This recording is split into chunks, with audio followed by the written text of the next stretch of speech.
आंवला का चटनी बना रही हूँ।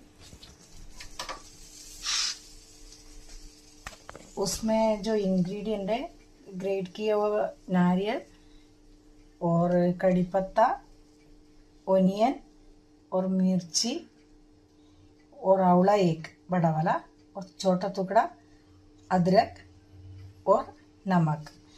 और तीखा का हिसाब से आप मिर्ची ले लो और नमक भी आपका जो टेस्ट के हिसाब से। अभी इसका कच्चा ही आंवला यूज़ करते हैं। നെല്ലിക്ക ചമ്മന്തി, ഗ്രേറ്റ് ചെയ്ത തേങ്ങ, പിന്നെ കരിവേപ്പില, ഉള്ളി, മുളക്, പച്ചമുളക്, നെല്ലിക്ക, ഉപ്പ്, ഇത് ഇനി ഇതിനെ ग्राइंड ചെയ്യണം. പക്ഷെ വെള്ളം ഒഴിക്കാൻ പാടില്ല.